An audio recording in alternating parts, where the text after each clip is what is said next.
Today's video is a walk to two historic churches, one in the East Riding of Yorkshire a couple of weeks ago and one in North Yorkshire, which I did a couple of days ago, though that is south of York. These were going to be two separate videos, but I wanted to just combine them because on the days that I did these, they ended up being quite short. I had to cut one of them short for one reason or another, as you'll find out. And I'm actually spending a bit more time focusing and researching a longer video, which I've been wanting to do for a while, and that will be coming next, probably later in May. So for the time being, this is well, I suppose even though these are two short walks in this video, it could end up being quite a long video. But let's rewind a couple of weeks and go see where I went in the East Riding of Yorkshire, and then in the second part of this video, North Yorkshire.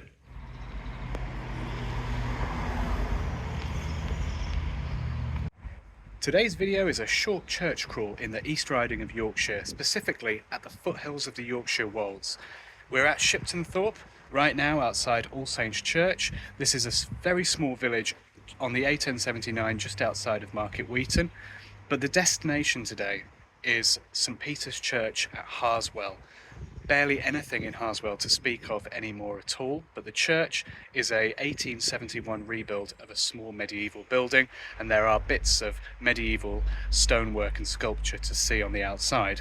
But I've never been, and I've always wanted to go and have a look, and I think it's one of the lesser known parish churches of some antiquity in this area.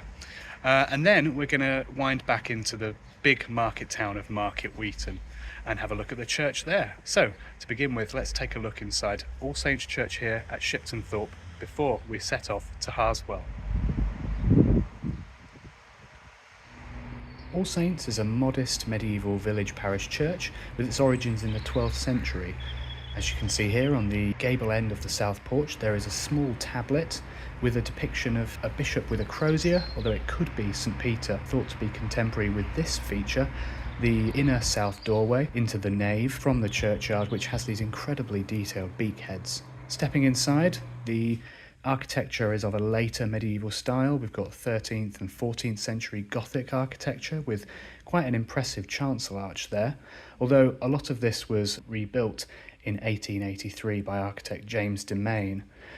There are some great windows with stained glass. Here, for example, is a very colourful and nicely designed window by local glazier Knowles and Sons of York. Knowles was based on Stonegate in York, and this is a kneeler with a little representation of that tablet we saw earlier. And now let's head to Harswell.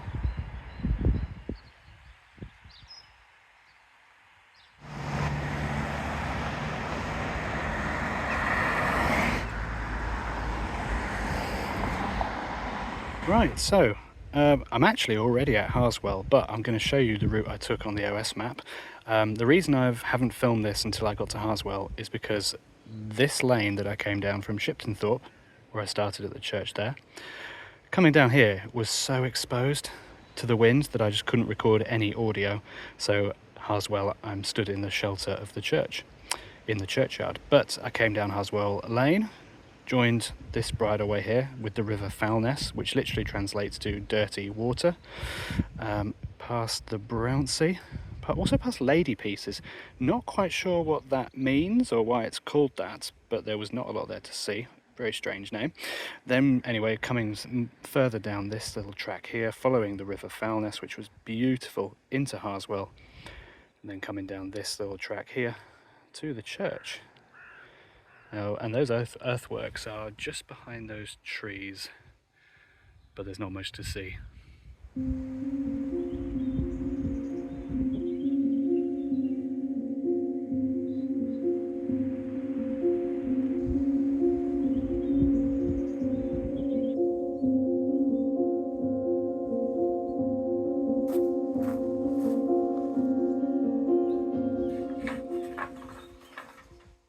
So here I am at St Peter's Church in Harswell. This was well worth the effort to come out here today. Although it was windy, it was a really nice day, and I am well rewarded here because this is a beautiful Victorian church.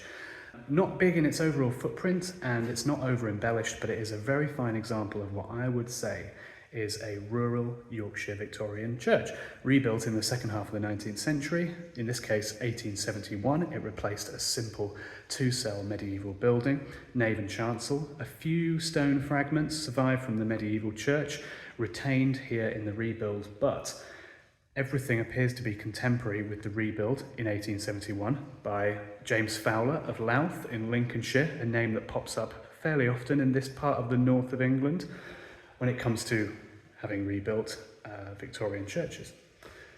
The ceiling above me, as you can see, is quite a fine painted ceiling. Red, painted red there for above the chancel, where the high altar is, and painted green above the head of everybody who would have sat in these pews and worshipped in the very small nave here. And at the back is a font, a Victorian font where you would expect it to be, by the south door, the main entrance to the church. This plaque here, particularly important and a very fine feature for its commemoration and epitaph. And this stone slab on the floor here is a medieval cross slab, a medieval grave cover with quite a finely carved head cross on it. But as we come into the chancel here, yeah, this reredos is also a bit of a showstopper. It is contemporary with the 1871 rebuild, probably designed by James Fowler himself. Could be wrong, but I would take a punt at that. It just features some really nice stone, really nice marble there, different kinds of sandstones, or perhaps they're limestones, to build the actual framework of the reredos, not just the panels on the walls, the stone panels on either side. Which way am I going? That way. And decorated tiles forming three little parts in the centre. The glass above it also very good as well. So yeah, all in all, a really, really pleasant church. And I guess I'll show you some of those features, such as the medieval cross slab, in more detail.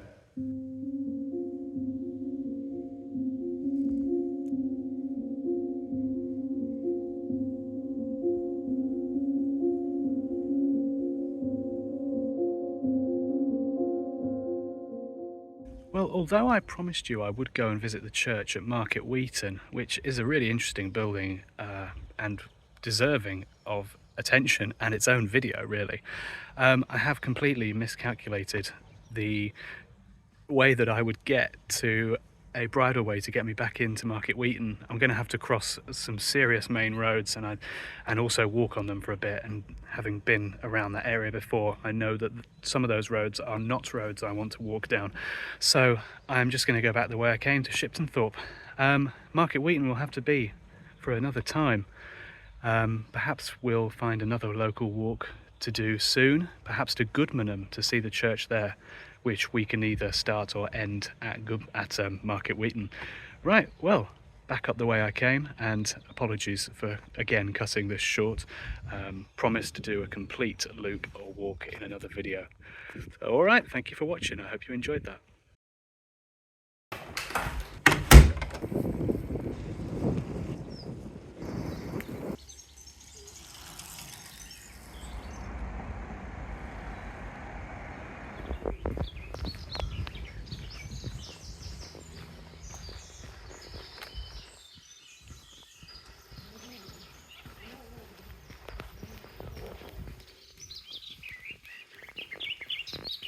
So this is the second walk in today's video. This is taking place about a week after the one you've just seen in Harswell and Market Wheaton, although less so Market Wheaton as it turned out.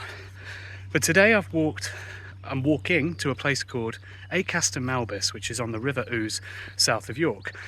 I've cycled to Bishopthorpe, locked my bike up outside the library, and walking along the footpath, part bridleway, into the very, very small village of Acaster Malbis. And of course I'm going to go and see the medieval parish village church there, dedicated to Holy Trinity in this case, largely Victorian, a lot of 14th century work. I doubt it's going to be open, but if it is, it will be fantastic to see the 14th century medieval glass in the east window, restored and rearranged somewhat in 1977, I understand. But this could be another short video. It's not a long excursion today. I've not gone any great distance at all, but a lovely day for it on this bank holiday weekend. So yeah, if the church is open, that'd be great. Let's have a look.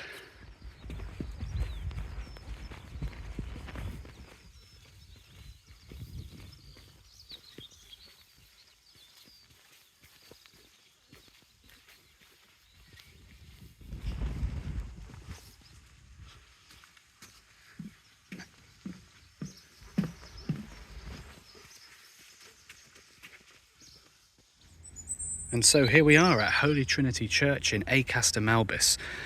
The sun has come out on this bank holiday Monday, and the church, built in that sort of traditional local magnesium limestone, is looking resplendent in the sunshine. Although we are right beside quite a busy road, you can see a car going past there. To this side of the building, the land drops down towards the River Ouse as it curves south out of York, and you can see down there how wet it is. The land, the sort of crescent moon shaped bit of land down there, always floods, and there's part of the Jorvik Way which curves around the edge of the river.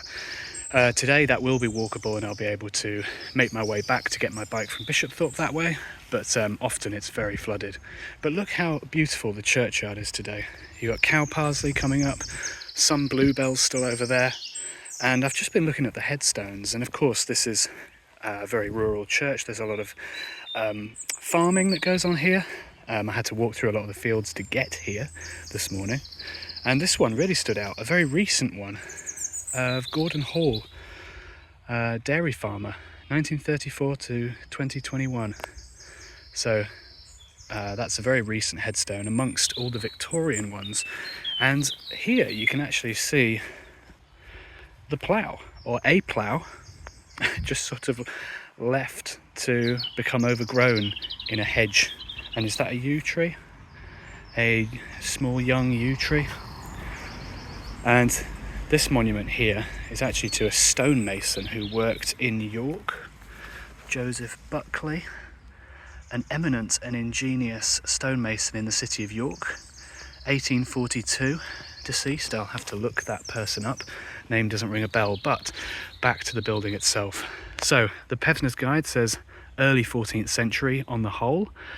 Re-roofed, new, beautiful, and quite striking. Although it is small, it is striking, I think. Wooden sort of belfry little spire there. Is that a brooch spire? I need to brush up on my different kinds of church spire. The porch looks to be a rebuild, but using old material. So you've got some medieval heads as label stops on the outer moulding of this arch over the door. This one's quite good in the sunshine. Nice lichen on there as well. The Pevsner's Guide also says interesting fenestration as you walk around. Here, these windows, to me, square-headed of 3 lights, look a little later than early 14th century. Could be wrong, probably am. But what I think here is interesting is when you look on the south transept, on the gable end, there's a sort of quatrefoil oculus window above another one of these later 3-light square-headed windows. And the reason I think that these are later, including these ones over here, is because this one in particular has been sort of squashed in on top of, you can see the arch, the top of the tracery of an earlier window. So I suspect that's maybe where Pevsner is saying interesting fenestration. Same about the signage there, but what can you do? Walking around here, also you've got this whopping great monstrosity in the way, but never mind. And that's the chancel there, and you've still got the same 3 light square-headed windows. I'm not going to go over there because this is all quite overgrown and there are nettles amongst there, but there is a low side window. A lot to be said about what low side windows are and what their function was. I believe that they were probably for ventilation. in the setting of the medieval church, at the junction, the transition point between the nave and the chancel was quite a sacred space. That threshold itself was quite significant, and there would have been a lot of candles at that point in the building, and also in general in the late medieval period. So they may have needed some ventilation just to get some of the smoke out of the interior. Other people have other ideas about what they were and what they functioned as. One of the less likely ideas, as far as I'm aware, is that it was used to sound a bell for people to come to a particular service. I often think people would say mass in that case. But anyway, moving away from that, look them up in your own time if you're interested. But look at the view out here towards the River Ouse, which you can't see, but it is not as far as those buildings, but further than that bit of flooded land in that field there.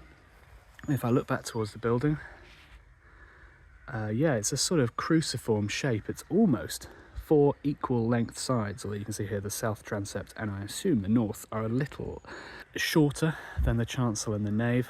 What a shame about that flue up there coming out of the tiled roof.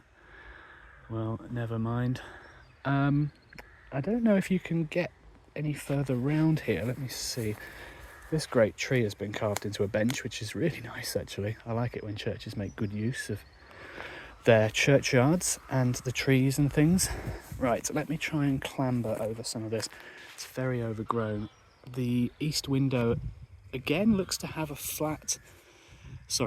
square-headed, is it 5-light? I can't really get round. I'm in my shorts today. I don't want to get stung all over my shins. But there's another oculus window up there, much smaller than the south transept one. I can't see how many I can't see what the shape is, and then it looks like there is actually a curve to that window. So interesting fenestration, yeah, that's true. Let me go back to the south porch. Unfortunately the church is locked, which I suspected it would be. I've been coming here trying to find it open. Given it's my fault, I could come when they have services, and they do have regular services here, but I just don't do that. I come on weekends and days when I'm able to cycle around, and it's always locked. But never mind, I've come to expect that. So let's go around the north side and see what there is here. The churchyard is more expansive on the north side. It goes back, the curtilage sort of rolls northwards into a point. And the setting is also very beautiful around here. These look to be more recent graves over here. Okay, so this is the north part of the nave, and you can see there a blocked north doorway. Sometimes what people call rather fancifully the Devil's Door or Devil's Doorway. That looks to be sort of contemporary with the early 14th century building, although not a lot there to see really. But yeah, these windows again. Of the same consistency, they're all consistent all the way round. What have we got here? Yep, another exactly the same on the gable end of the north transept or north arm of the building, and it's the same story here as well. That 3-light square-headed window reset into the mould, or sort of, you know, the impression of an earlier window with an arched top to it. And the oculus window here is trefoil, not quatrefoil, so that's only got 3 little strands coming out the end of it. What do you call them? I can't remember.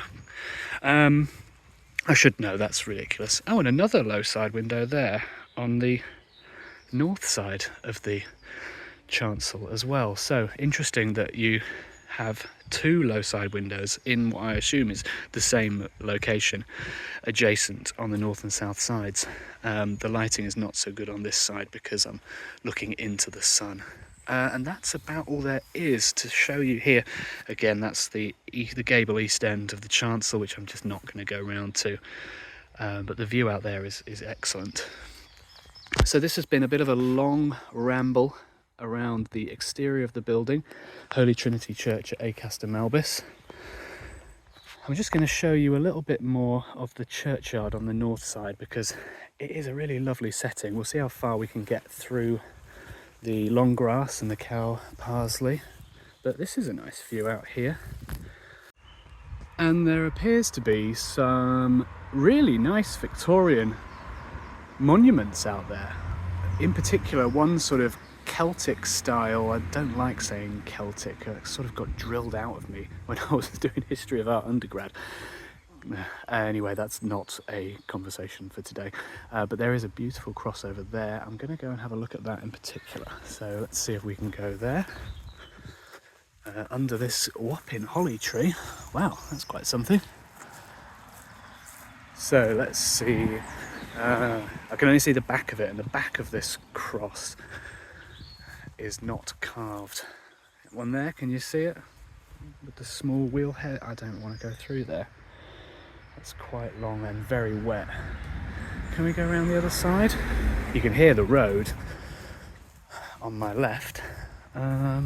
There is another gate to the churchyard out this way, but it's just awkward to get to this way. There you go, you can see there's a little car park there as well. No, it doesn't look like I can get over to see that cross. Maybe I'll come back later in the year if they, in a way I hope they don't, and I imagine they won't. But I was going to say, if they mow a little path for people to get to look at or tend to some of these graves, maybe we can come back, or I can come back and at least see if we can look at the front side of that lovely monument. But for today we just have to stick to these main paths which take you to the entrance of the building. But that is essentially Holy Trinity Church for you at Acaster Malbis. What a shame we can't get in, but I'm kind of used to that now. There are signs here which say when services are, so you could come back, and I really should, because there is quite a lot to see inside, and including medieval glass, so I definitely want to. But yeah, thanks for joining me, and now I'll be walking back along the Jorvik Way into York to get my bike, and on the way home then. So see you for another video in the future.